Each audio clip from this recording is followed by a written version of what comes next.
తూర్పు గోదావరి జిల్లా అనపర్తి బిక్కువోలు కుమార సుబ్రహ్మణ్యేశ్వర స్వామి ఆలయానికి ఓ ప్రత్యేకత ఉంది. ప్రస్తుతం ఆ ఆలయంలో షష్ఠి వేడుకలు ప్రారంభమయ్యాయి. ఈ వేడుకలకు గోదావరి జిల్లాతో పాటు ఇతర రాష్ట్రాల నుంచి భక్తులు వస్తూ ఉంటారు. అయితే ఈ ఆలయానికి ఓ విశిష్టత ఉంది. ఈ ఆలయం దక్షిణాభిముఖంగా ఉండడం చేత స్వామివారికి ఇష్టమైన మంగళవారం శుద్ధ షష్ఠి రోజున సుబ్రహ్మణ్యేశ్వర స్వామికి ప్రత్యేక పూజలు నిర్వహిస్తారు. ఈ సందర్భంగా సంతానం లేని స్త్రీలు స్వామి చెంతనే ఉన్న సహజ పుట్టపై నాగుల చీర ఉంచి దానిని ధరించి ఆలయ ఆవరణలో నిద్రిస్తే సంతానం కలుగుతుందని నమ్మకం. సుబ్రహ్మణ్యేశ్వర స్వామి ఏంటంటే సంతానం లేనటువంటి వాళ్ళకి సంతానం కొరకు, వివాహం కానటువంటి వాళ్ళకి వివాహం కొరకు మనకి ఈ స్వామి ఇక్కడ దక్షిణముఖంగా వెలిశారు.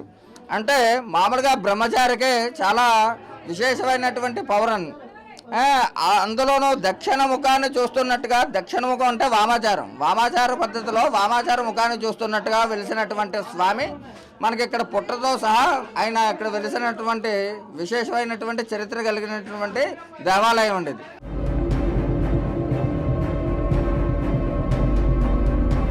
ఈ ప్రాచీన ఆలయానికి ఎక్కువగా సంతానం లేని సమస్యతో బాధపడే వాళ్లు వస్తూ ఉంటారు. భక్తి శ్రద్ధలతో స్వామివారిని పూజించి మొక్కులు చెల్లించుకుంటూ ఉంటారు. రాత్రి ఆలయంలోని గుడి వెనుక నిద్రిస్తూ ఉంటారు.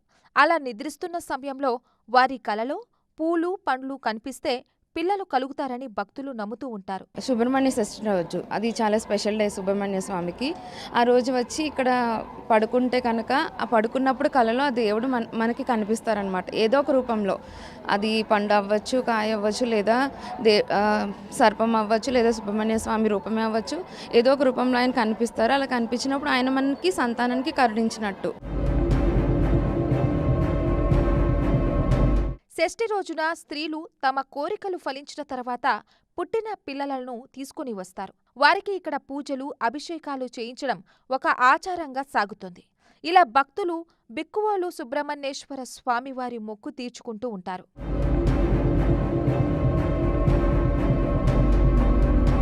ఇక ఆలయ చరిత్ర తెలుసుకోవాలంటే తూర్పు చాణక్యుల పరిపాలనా కాలంలో 849 నుండి 892 సంవత్సరాల మధ్య బిక్కువోలును రాజధానిగా చేసుకుని చాణక్యులు పరిపాలన సాగించారు. వారిలో పెద్దవారైన విజయాదిత్య తండ్రి నరేంద్ర మృగరాజు రాష్ట్ర కూటములతో యుద్ధం సాధించి అనేక మందిని హతమార్చాడు. అంతేకాకుండా 108 యుద్ధాలు చేసి శత్రు సైనికులను తరిమికొట్టాడు. ఈ క్రమంలో అనేక మంది చనిపోయారు. ఆ పాపాన్ని తొలగించుకోవడానికి 108 శివాలయాలను నిర్మించారు. ఈ ఆలయాల్లో కొన్ని తురుష్కులు ధ్వంసం చేశారు.